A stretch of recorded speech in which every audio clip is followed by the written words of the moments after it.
Leslie King, the legendary golf instructor from Knightsbridge in London, had very specific ideas about how to start the swing. And he thought that it was essentially done with the hands and arms and should, in fact, be identical, in fact, to the motion of a chip shot. He didn't think that a chip shot and the full swing should be started any differently. So in this, I obviously agreed with him uh, in that I have people do a wooden waggle as if the club were a windshield wiper blade on a windshield and just slowly cleaning a small portion. And that's how I ask people to start the swing. Now, Ben Hogan, a generation earlier, had actually encouraged people to do a waggle, and most uh, teachers do indeed encourage it. They just don't want you to do many. But Ben Hogan noted that although it's a wristy movement to do the waggle, that the actual body movement was what started the swing. Now, in this, Leslie King differed because he thought just swinging the arms and hands would get you to about here. He decided it was somewhere between 12 and 18 inches back. And then the left arm would start to leverage, as he called it, left arm, upper arm leverage, which I always thought was a bit of an ambiguous remark. I didn't fully know quite what he meant, but that would carry on. And he thought that the upper left arm was in charge of taking the swing past this point. And so he didn't want this to be associated with any collapsing of the body. And so he thought that the abdomen should be pulled in. He thought that even somebody who, as he described, being portly, should be able to do that. Keep this sucked in, get to here, and then the left arm would continue the swing. It would rise naturally, the right one would fold naturally, and the left shoulder would end up against the chin here. Now, he was also interested in the leg action. He thought you could choose how that should operate. And a lot of the conventional wisdom nowadays is to keep both feet firmly planted on the backswing. He didn't think that was appropriate. And for most people, it isn't.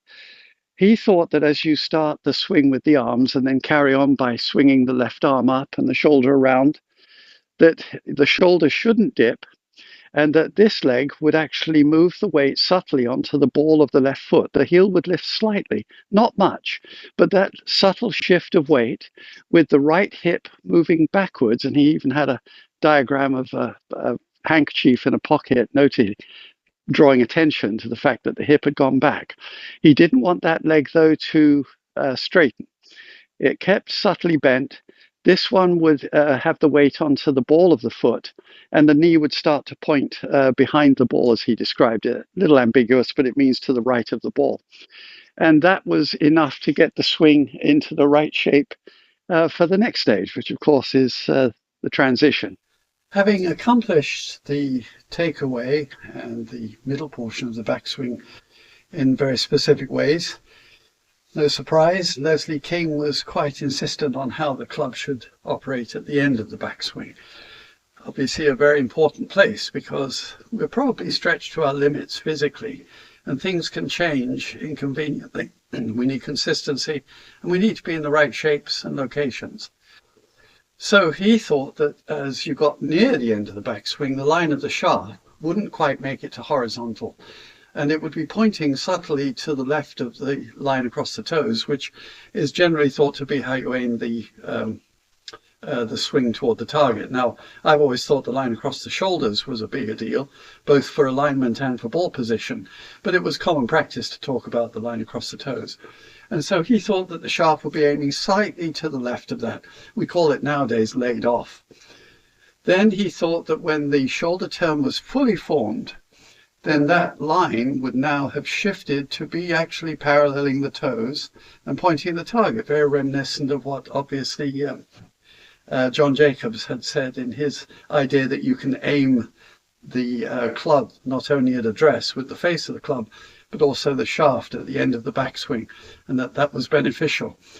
So at this point, he thought that if it had crossed over so that it was aiming to the right of the line of the toes, what we call over the top, sorry, not over the top, across the line, Across the line would mean that there's a vulnerability to straightening the right leg, dipping the left shoulder, tilting the body so that your head's more over your left toe, and the tailbone, he didn't mention it, but I always do, over your right heel, and the elbow pop up. And these are not good things. You can't hit the ball with the club in front of the hands, as he described it. You needed the club head to be behind the hands. Another somewhat ambiguous remark.